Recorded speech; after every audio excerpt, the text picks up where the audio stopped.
Ladies and gentlemen, the President of the United States and the Prime Minister of the State of Israel.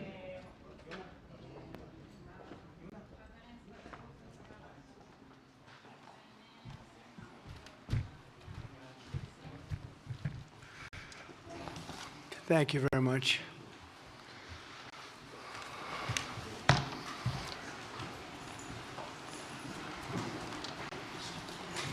That's a lot of press. Congratulations, you bring them out. You really bring them out.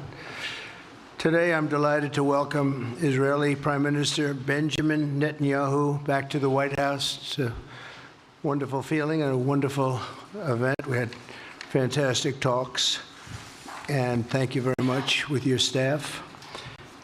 He's the first foreign head of state to visit during our administration, and Bibi, I want to say it's an honor to have you with us.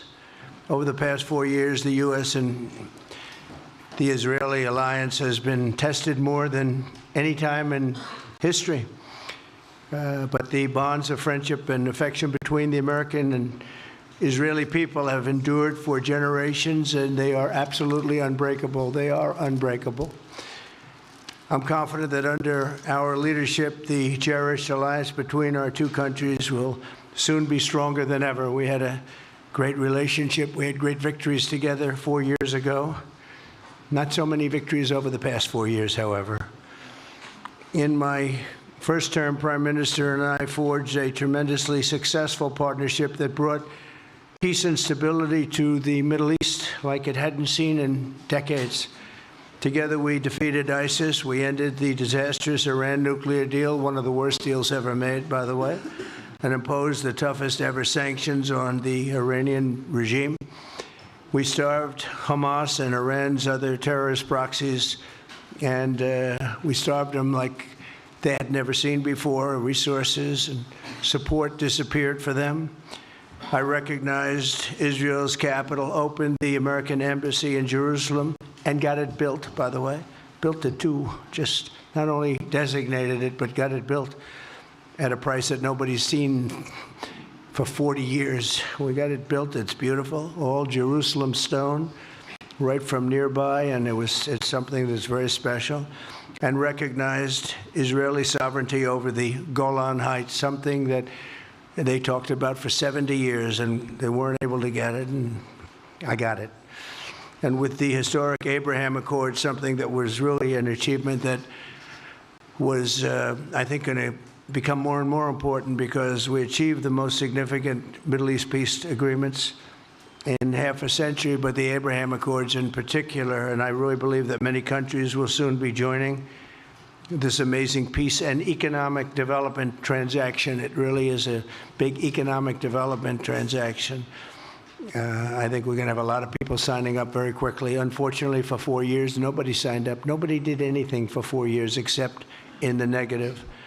Unfortunately, the weakness and incompetence of those years, those past 4 years, the grave damage around the globe that was done, including in the Middle East, grave damage all over the globe.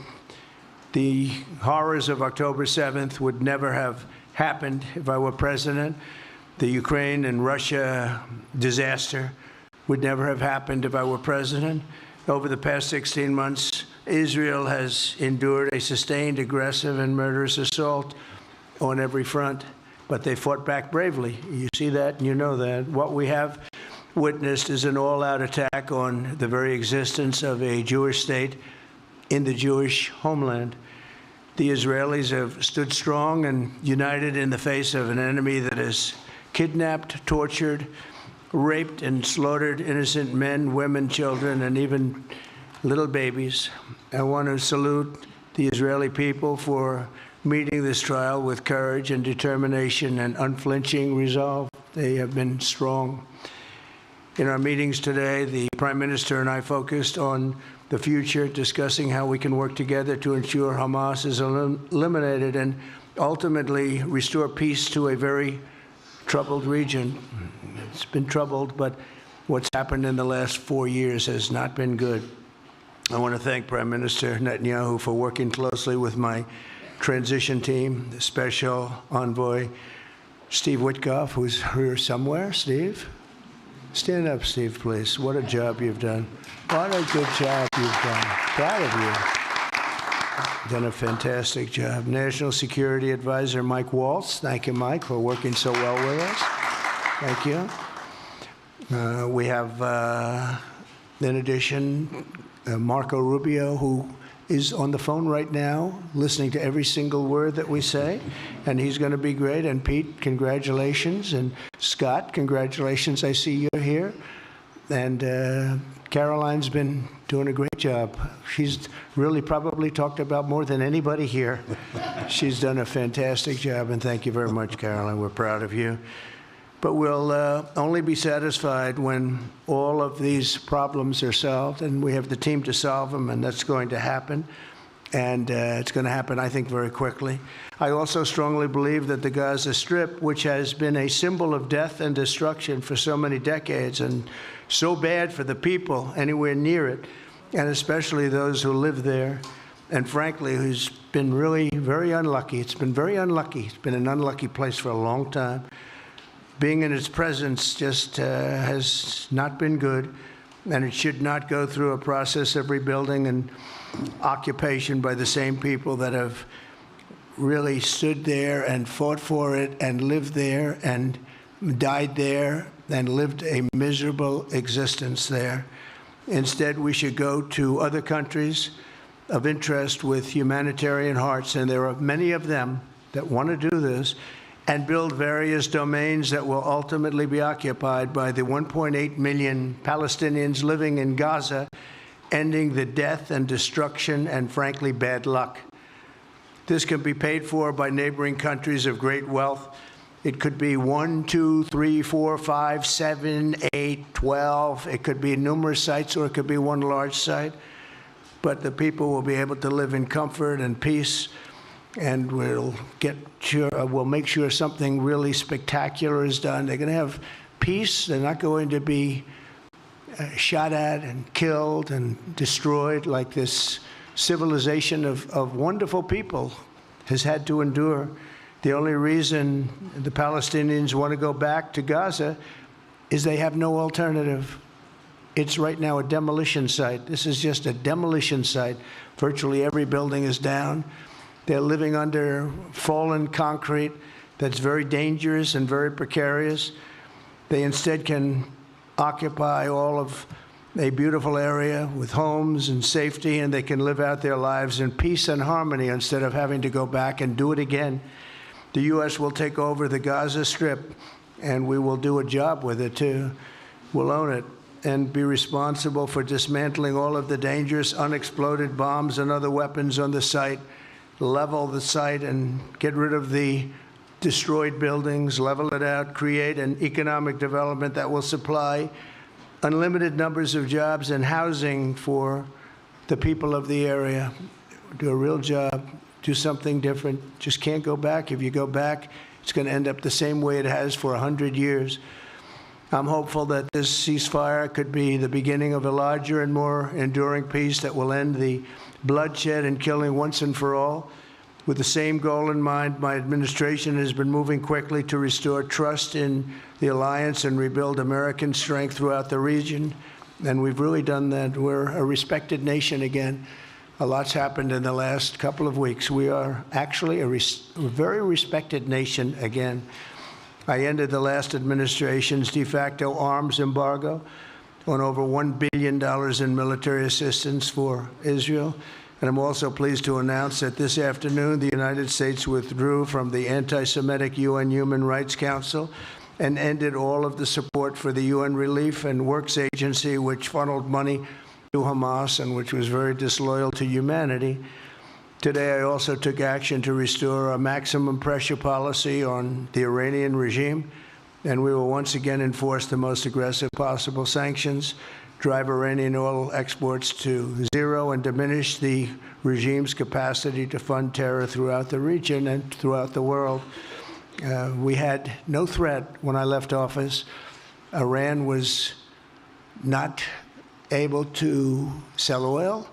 Nobody was buying oil because I said, don't buy it. If you buy it, you're not doing any business with the United States. And Hamas was not being funded. Hezbollah was not being funded. Nobody was being funded. There would never have been an October 7th.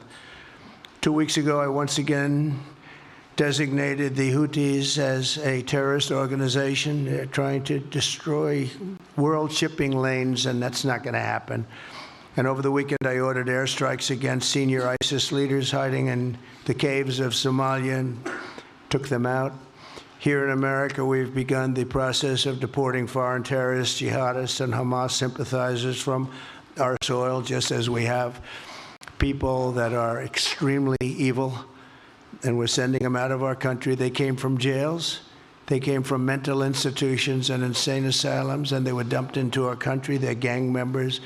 We're getting them out at numbers that nobody can actually believe. And every single country is taking those people back. They said they would never take them back, and they're all taking them back, and they're taking them back very gladly. And I recently signed an executive order combating the vile wave of anti-Semitism that we've seen in the aftermath of the October 7th attacks. Together, America and Israel will renew the optimism that shined so brightly just 4 years ago. It was really a bright, beautiful light. We will restore calm and stability to the region and expand prosperity, opportunity, and hope to our nations and for all people of the Middle East, including the Arab and Muslim nations. Very important. We want the Arab and Muslim nations to have peace and have tranquility and have great lives. I'd like to now invite Prime Minister Netanyahu to say a few words, and we'll take some questions afterwards. Thank you very much. Thank you, Mr. President. I'm honored that you invited me to be the first foreign leader to visit the White House in your second term. This is a testament to your friendship and support for the Jewish state and the Jewish people. I've said this before, I'll say it again. You are the greatest friend Israel has ever had in the White House.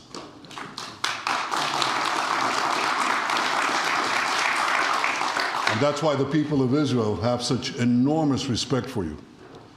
In your first term, you recognized Jerusalem as Israel's capital.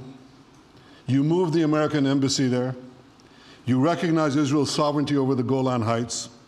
You withdrew from the disastrous Iran nuclear deal. I remember we spoke about it. You said, this is the worst deal I've ever seen. I'm elected, I'm walking out of it. That's exactly what you did. And I think it speaks loudly for just common sense, just looking at things and seeing them as they are. And of course, you also brokered the groundbreaking Abraham Accords in which Israel made peace with 4 Arab states. We did this in 4 months. Nothing happened for a quarter of a century, but in 4 months, we were able, working together under your leadership, to have 4 historic peace accords.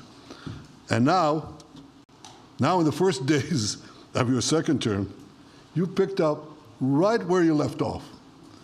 Your leadership helped bring our hostages home, among them American citizens. You freed up munitions that have been withheld from Israel. They had been withheld from Israel in the midst of a 7-front war for our existence. And you just freed it. You ended unjust sanctions against law-abiding Israeli citizens. You boldly confronted the scourge of anti-Semitism. You stopped funding, as you just said, international organizations like UNRWA that support and fund terrorists. And today, you renewed the maximum pressure campaign against Iran. Ladies and gentlemen, all this in just 2 weeks. Can we imagine where we'll be in 4 years? I can. I know you can, Mr. President. For our part, we in Israel have been pretty busy too. Since the horrendous October 7th attack, we've been fighting our common enemies and changing the face of the Middle East. On that infamous day, Hamas monsters savagely murdered 1,200 innocent people, including more than 40 Americans. They beheaded men, they raped women, they burnt babies alive, and they took 251 people hostage to the dungeons of Gaza. And after this worst attack on Jews since the Holocaust, Iran and its henchmen in the Middle East were absolutely ecstatic. Haniya praised the massacre. Sinwar said that Israel was finished. Nasrallah boasted that Israel was, here's what he said, as feeble as a spider's web. Well, Mr. President, Haniya is gone. Sinwar is gone. Nasrallah is gone. We've devastated Hamas. We decimated Hezbollah. We destroyed Assad's remaining armaments. And we crippled Iran's air defenses. And in doing this, we've defeated some of America's worst enemies.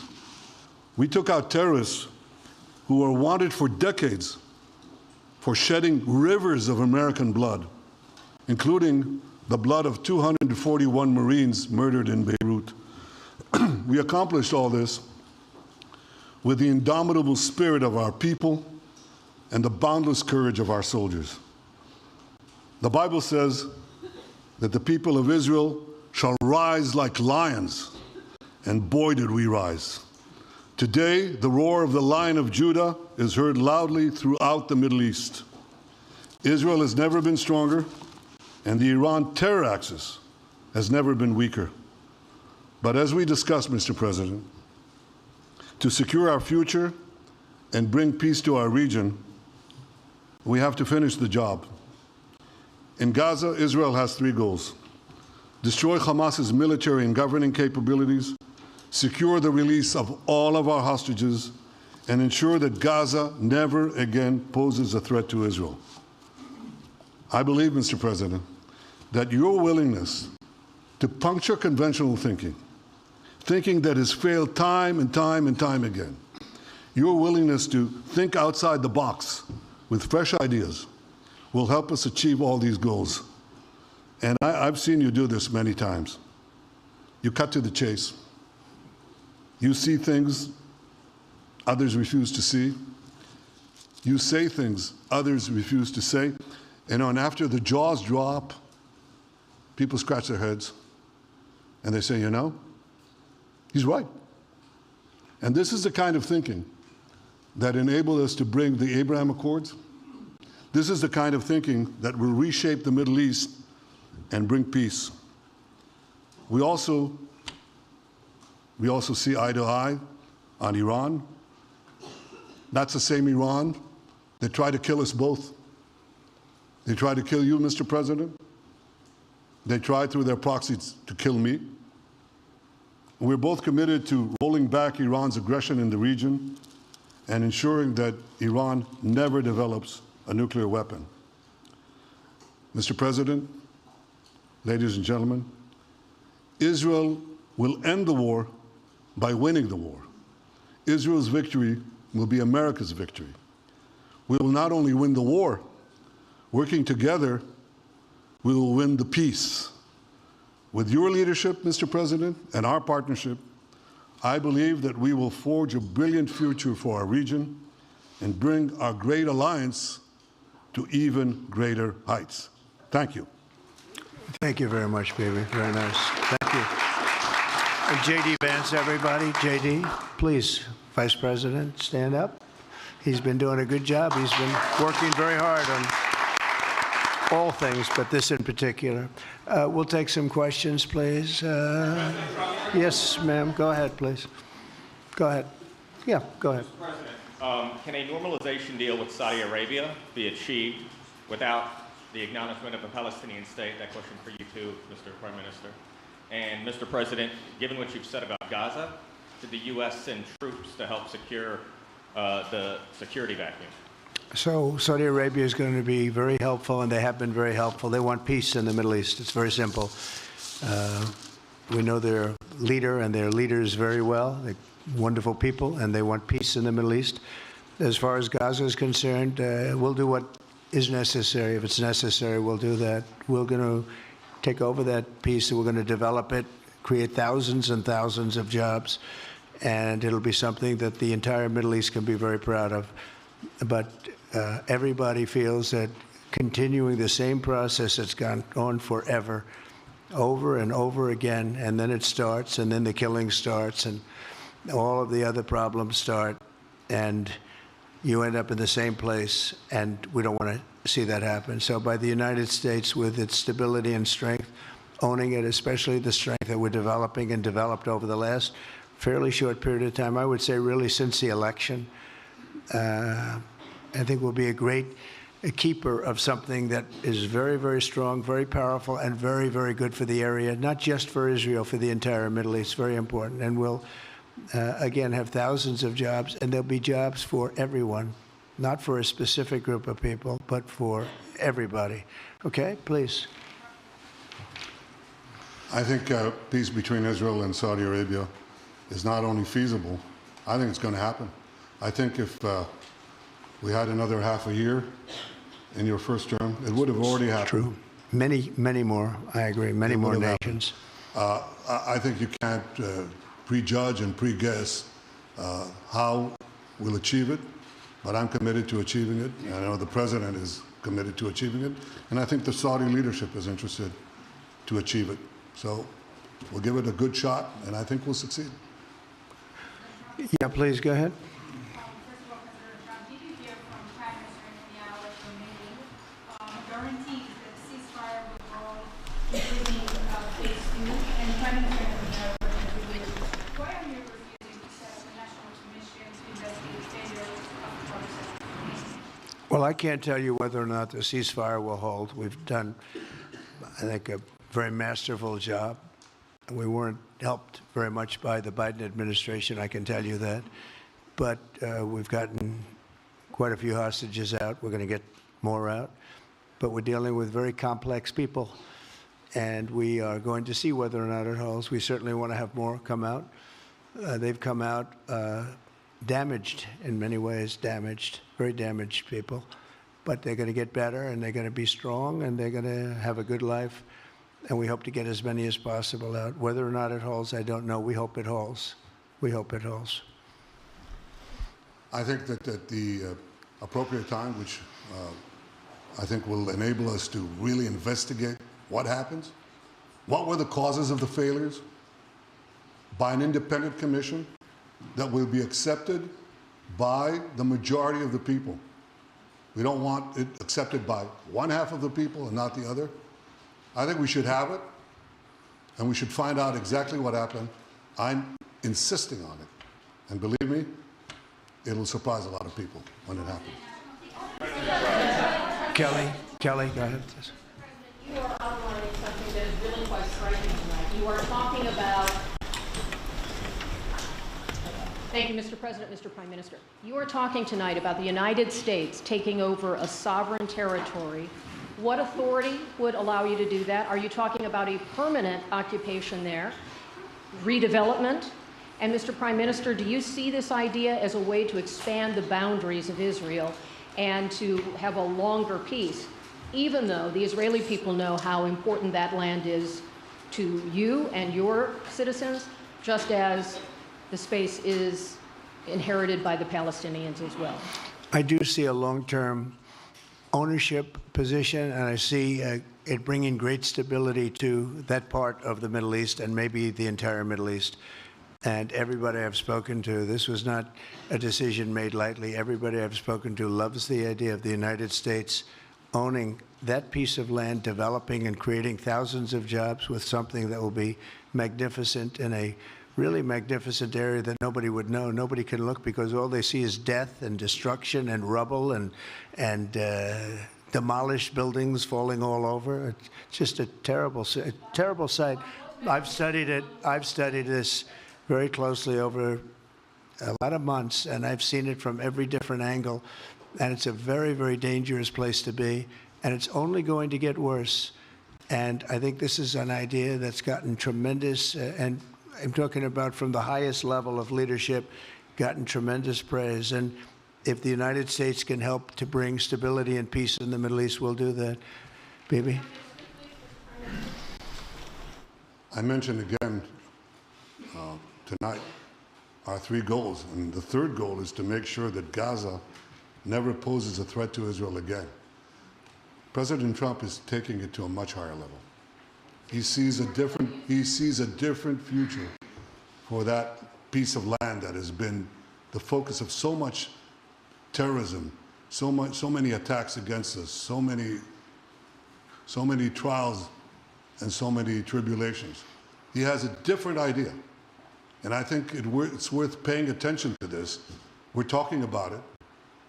He's exploring it with his people, with his staff. I think it's something that could change history. And it's worthwhile really pursuing this avenue. Yeah, please, go ahead. Go ahead. Right. President, I have a question for you. Can you hear me? Yeah. So before rebuilding Gaza again, obviously we'll take out all the hostages, and one of them is Sedan Alexander, an American soldier who is alive. How will you be assured that you will take out all the hostages and then rebuild? We're working very hard to get all the hostages. The word is all, and we are working very hard. So far, it's been moving along fairly rapidly, pretty much on schedule. I'd love to have them all out at one time, but we're taking them out, and tomorrow more are being released, and over the days more, and then we'll go into a phase 2. But we'd like to get all of the hostages, and if we don't, it will just make us somewhat more violent. I will tell you that, because they would have broken their word. Mr. Witkoff and his entire group have been working 24 hours around the clock, and they want them out, and promises have been made to them, and we'll see whether or not those promises will be kept. But we want all the hostages, that's right. How much time do you think it will take? Do you support Israeli sovereignty in Judea and Samaria, areas which many believe is the biblical homeland of the Jewish people? Well, we're discussing that with many of your representatives. You're represented very well, and people do like the idea, but we haven't taken a position on it yet. But we will be we'll be making an announcement probably on that very specific topic over the next 4 weeks. Go ahead, please. Please. Thank you so much, Mr. President. You just said that you think all the Palestinians should be relocated to other countries. Does that mean that you do not support a two-state solution? It doesn't mean anything about a two-state or one state or any other state. It means that we want to have, we want to give people a chance at life. They have never had a chance at life because the Gaza Strip has been a hellhole for people living there. It's been horrible. Hamas has made it so bad, so dangerous, so unfair to people. And by doing what I'm recommending that we do, it's a very strong recommendation, but it is a strong recommendation. By doing that, we think we're going to bring perhaps great peace to long beyond this area. And I have to stress, this is not for Israel. This is for everybody in the Middle East, Arabs, Muslims. This is for everybody. This would be where they can partake in terms of jobs and living and all of the other benefits. And I think it's very important. It just doesn't work the other way. You know, you can't keep trying. They just has been going along for so many decades, you can't even count. You just can't keep doing. You have to learn from history. You can't keep doing the same mistake over and over again. Gaza is a hellhole right now. It was before the bombing started, frankly. And we're going to give people a chance to live in a beautiful community that's safe and secure. And I think you're going to see a tremendous outflowing of support. I can tell you, I spoke to other leaders of countries in the Middle East, and they love the idea. They say it would really bring stability, and what we need is stability. Yes, sir, please. Go ahead. Thank you. Are you still committed to imposing sanctions on the ICC, despite the move being stalled in the Senate? And please, a question for the Prime Minister as well. The President has been very clear about his desire to achieve a deal with Saudi Arabia. How do you settle this if Israel is required to renew the war against Hamas in the future? Go ahead, Bibi. I think everybody understands that just as the President fought and defeated al-Qaeda and ISIS, that we can't leave Hamas there because Hamas will continue the battle to destroy Israel. They'll do, you know, when in this temporary ceasefire, one of their leaders comes out, you know what he says? We're going to do October 7th again, except we'll do it bigger. So obviously, you can't talk about peace neither with Hamas or in the Middle East if this toxic, murderous organization is left standing. Any more than you could make peace in Europe after World War II if the Nazi regime was left standing and the Nazi army was left standing. You want a different future? You got to knock out the people who want to destroy you and destroy peace. That's what we're going to do. I think that will also usher in, actually, the peace with Saudi Arabia and with others. And I think there will be others, too. Yes, ma'am. Go ahead. My name is Afghan woman, as a high expectation from you. Do you have any plan to change Afghanistan situation? Are you able to recognize Taliban? Because I'm an Afghan journalist, Afghan suffered woman. Any comment about Afghanistan? What's your future plan for Afghan people, especially Afghanistan? I have a little hard time understanding you. Where are you from? Oh. Actually, it's a beautiful voice and a beautiful accent. The only problem is I can't understand a word you're saying. But I just say this, good luck, live in peace. Go ahead, please. That's okay, yeah, please. These sanctions on Iran, but you did indicate that you were willing to negotiate with them. What would that look like, and are you in conversations with them? And the same for the Prime Minister. I hated doing it. I want Iran to be peaceful and successful. I hated doing it. I did it once before, and we brought them down to a level where they were unable to give any money. They had to survive themselves, and they had no money. They were essentially broke, and they had no money for, as I said, Hezbollah. They had no money for Hamas. They had no money for any form of terror. The 28, if you call it, the 28 sites of terror. They had no money for any of it. They had to do their own and focus on their own well-being. And I hated to do it then, and I hate to do it just as much now. And I say this, and I say this to Iran, who's listening very intently. I would love to be able to make a great deal, a deal where you can get on with your lives and you'll do wonderfully. You'll do wonderfully. Incredible people, industrious, beautiful, just an unbelievable group of people in Iran. And I know them well, have many friends from Iran and many friends that are Americans from Iran, and they're very proud of Iran. But I hated to do it, just so you understand. And I hope we're going to be able to do something so that it doesn't end up in a very catastrophic situation. I don't want to see that happen. I really want to see peace, and I hope that we're able to do that. They cannot have a nuclear weapon. It's very simple. I'm not putting restrictions. They cannot have one thing. They cannot have a nuclear weapon. And if I think that they will have a nuclear weapon, despite what I just said, I think that's going to be very unfortunate for them. If, on the other hand, they can convince us that they won't, and I hope they can. It's very easy to do. It's actually very easy to do. I think they're going to have an unbelievable future. Yeah, please, sir, go ahead. You just laid out your plan for Gaza. Yes. Can you lay out your plan for Ukraine and also... For Ukraine? For Ukraine, yes. You consider yourself a strong leader. You blamed your predecessor for letting Russia to take over Ukraine. Will you demand from Putin to get out of Ukraine, from sovereign territory of Ukraine? So we're dealing right now on the subject. I don't want to spend a lot of time because we're here for another reason, but we are having very good talks, very constructive talks on Ukraine. And we are talking to the Russians. We're talking to the Ukrainian leadership. It would have never happened. That would have never happened. It should have never happened. I get reports every week, the number of soldiers, mostly soldiers now. The cities have been largely demolished.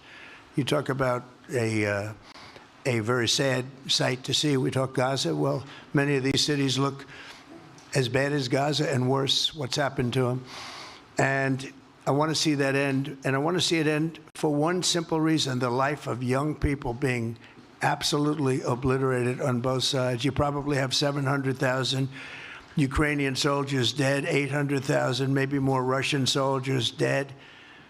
it's very flat land, and the only thing that's going to stop a bullet is a human body. In this case, usually soldiers. And the numbers are staggering when you hear the real numbers in Ukraine, what the numbers are. And this doesn't include the cities that have been demolished and all of the people that were killed. So I want to see it stopped. We're having very good talks, and I think we're going to get it. I think something will be hopefully dramatically, it will rise above everything. You can't let this continue. This is an absolute slaughter that's taking place on the beautiful farmlands of Ukraine, and we have to stop it. We can't let this continue. It is a human tragedy, and we're going to try very hard to stop it. Yeah, please, go ahead, sir. Go ahead. Mr. President, thank you very much. Mr. President, what's your view about Palestinian leader Abbas' role in all the regional changes you want to do? And the question for the Prime Minister, what's your view on President Trump wanting to reach a deal with Iran and not a much more active military stance towards it? Go ahead, baby. Go ahead. I think the president just said something that I think is the pivot of everything that we're talking about. He said Iran cannot have a nuclear weapon. And we fully agree with that. If this goal can be achieved by a maximum pressure campaign, so be it. But I think the most important thing is to focus on the goal, which the president just did, and I fully agree with him. Well, I said it, and he said it very well. It's a campaign of pressure to see if we can get something done. He doesn't want to do what some people think will automatically happen because they're very difficult people to deal with, as you know. But if we could solve this problem without warfare, without all of the things that you've been witnessing over the last number of years, it would be, I think it would be a tremendous thing. Go ahead, please. Do you have any plans to visit Israel soon? To visit where?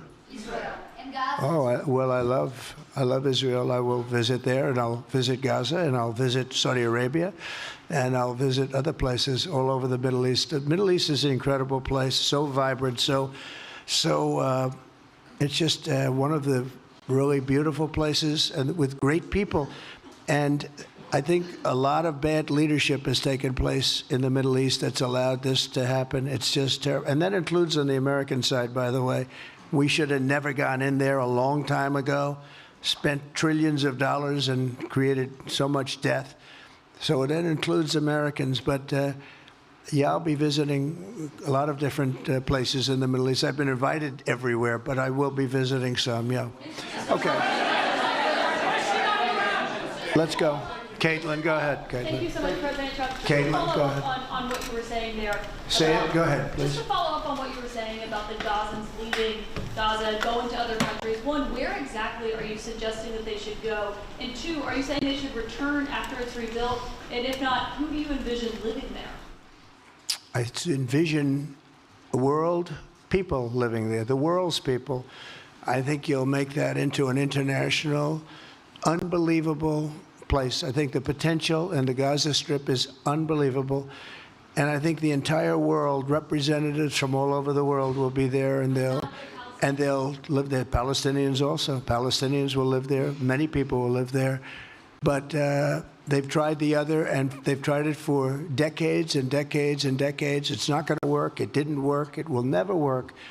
And you have to learn from history. History has, you just can't let it keep repeating itself. We have an opportunity to do something that could be phenomenal. And I don't want to be cute. I don't want to be a wise guy, but the Riviera of the Middle East, this could be something that could be so bad. This could be so magnificent. But more importantly than that is the people that have been absolutely destroyed that live there now can live in peace in a much better situation because they're living in hell. And those people will now be able to live in peace. We'll make sure that it's done world class. It'll be wonderful for the people. Palestinians mostly we're talking about.